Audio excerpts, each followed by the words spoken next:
residents of Yishun GRC, my fellow Singaporeans, good evening. Please allow me to speak briefly in Malay and Mandarin before I speak to you in English.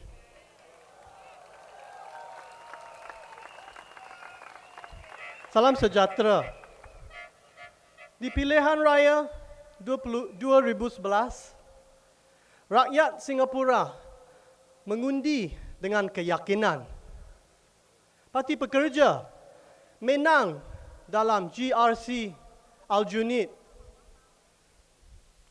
Selepas 2011, pemerintah berubah banyak dasar.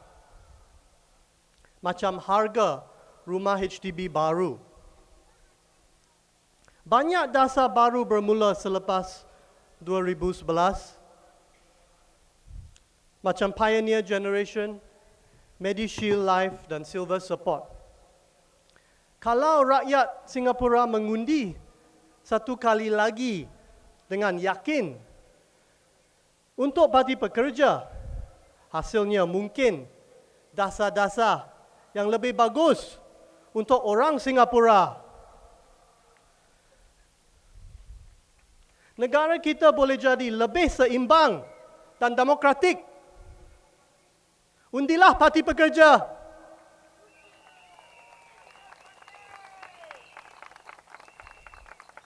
大家晚上好。谢谢你们前来支持工人党。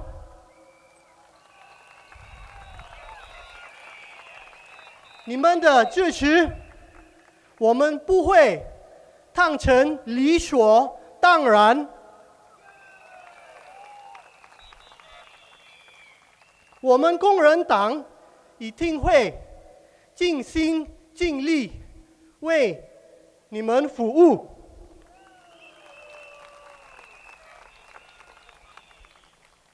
My fellow Singaporeans, today I will talk about something very precious, our senior citizens, our mothers and fathers, our grandmothers and our grandfathers.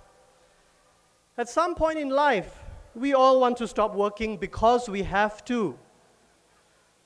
Do you want to keep on working forever because you are forced to, because you have no choice?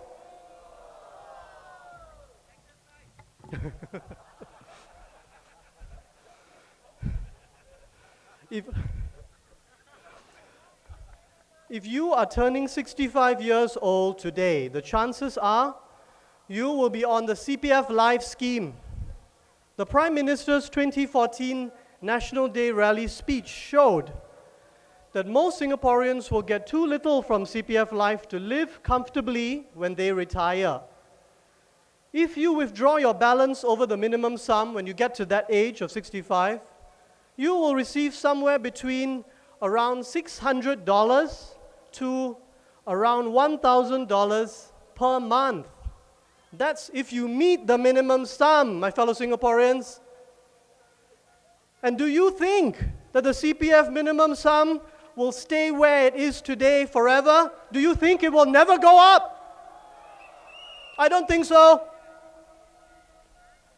Those who do not meet the minimum sum will get less than $600 per month, maybe a few $100s a month. From Silver Support, from next year onwards, you may get $100 more, at most $250 more a month. Do you think this is enough to retire on? Neither do I. And I'll tell you something. Neither did most of the people who attended the Prime Minister's National Day Rally last year. They said that they needed $2,000 a month to retire on. Friends, with rising costs of living, how will we live in Singapore after we retire? If you have a lot of savings to fall back on, no problem. If you can ask your children to give you hundreds or thousands of dollars a month, no problem. But that makes life harder for our children. What is our government's answer? What is their solution? It is to unlock the wealth in your home. But what happens when you try to turn your property value into real money?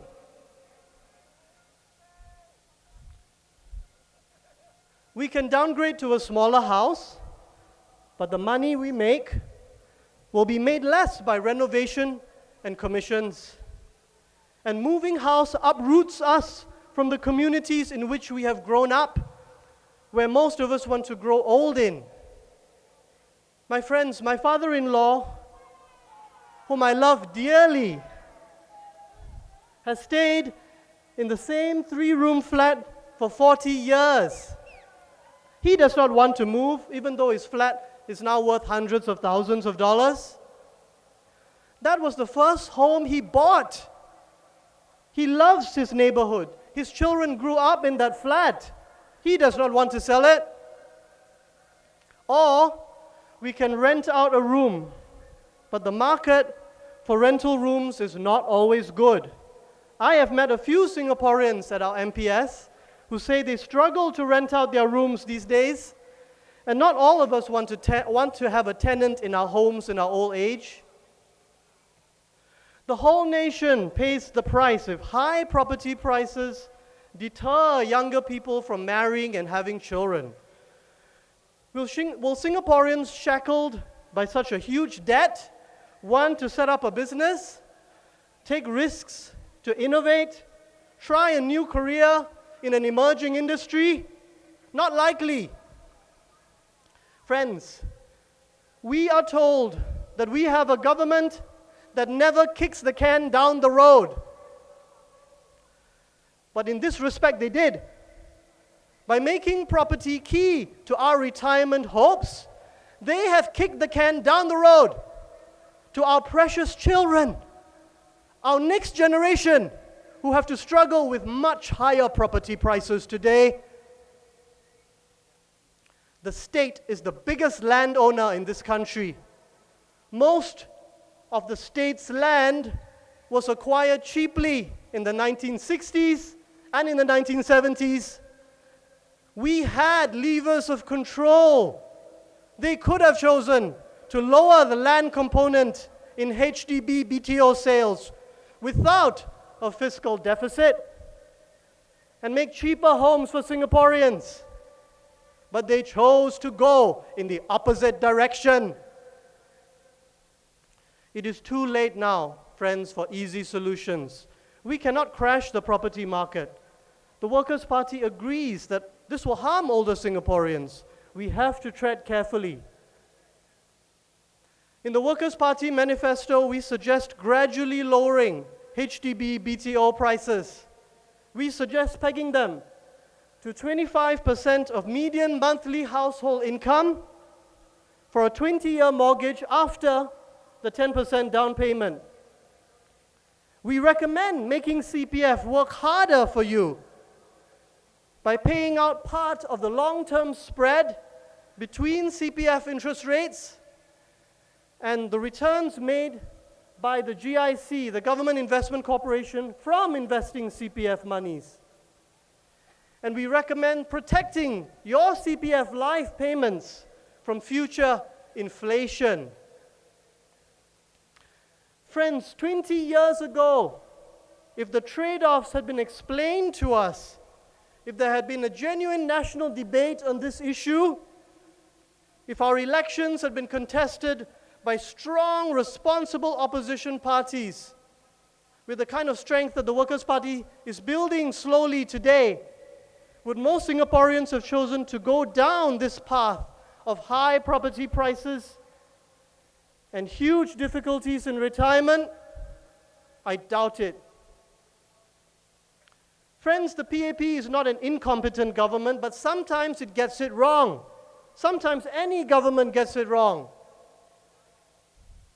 But friends, it is easy to get things wrong when a government is protected from the will of the people by a crushing parliamentary supermajority and dominance over most public institutions in our land.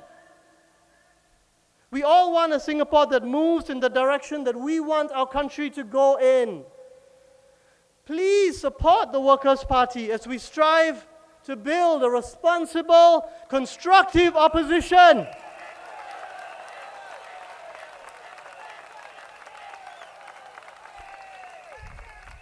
Memperkasakan masa depan anda. 将我民权，报我未来。